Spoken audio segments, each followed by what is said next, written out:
कुछ गीत ऐसे होते हैं जो दशकों बाद भी दिल पर गहरा असर छोड़ जाते हैं। ऐसा ही एक गीत है मेरे हमसफ़र।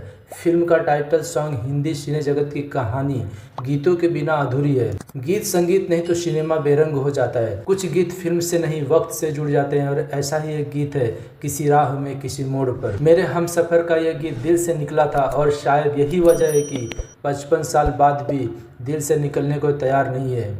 मेरे हमसफ़र 13 नवंबर 1970 में रिलीज़ हुई थी और इसकी कहानी उतनी ही खूबसूरत है जितनी खुद उस फिल्म की।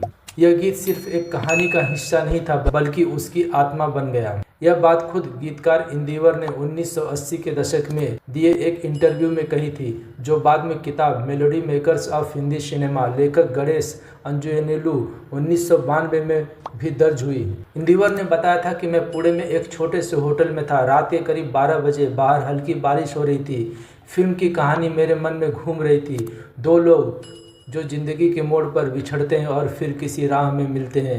उसी एहसास में मैंने वो पंक्ति लिखी, किसी राह में किसी मोड़ पर, बस फिर बाकी शब्द अपने आप उतरते चले गए। कहते हैं ये गीत के बोल महज 20 मिनट में तैयार हो गए थे। अगली सुबह जब उन्होंने यह गीत कल्याण जी आनंद जी को सुनाया तो संगीतकार जोड़ी कुछ क्षण खामोश रही और फिर कल्याण जी बोले, इंदिवर यह तो दिल की ज़मीन से निकला है। उसी दिन धुन बनी और अगले 2 दिनों में यह गीत रिकॉर्ड हो गया।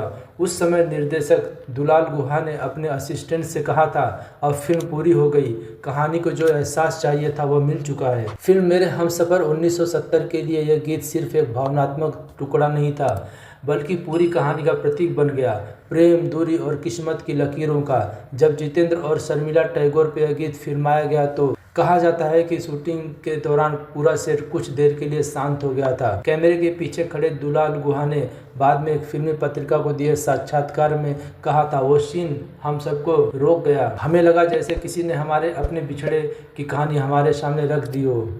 फिल्म रिलीज़ के वक्त यह गाना इतना लोकप्रिय हुआ कि रेडियो सिलोन और विविध भारती पर महीनों तक रोज बजता रहा। हालांकि फिल्म ने बॉक्स ऑफिस पर बहुत बड़ी सफलता नहीं हासिल की, लेकिन इस फिल्म को समय के साथ क्लासिक का दर्जा मिल गया। इसके संवाद, भावनात्मक गहराई और संगीत आज भी उस दौर की सादगी की याद दिलाते हैं। तो आप कमेंट ज़रूर कीजिए, क्या यह आपने गीत सुना है या पुराने गीतों में आपका फेवरेट संगीतकार, गायक और गीतकार कौन है? कमेंट ज़रूर कीजिए। मिलते हैं अगली वीडियो में, तब तक के नमस्कार। वंदे मातरम।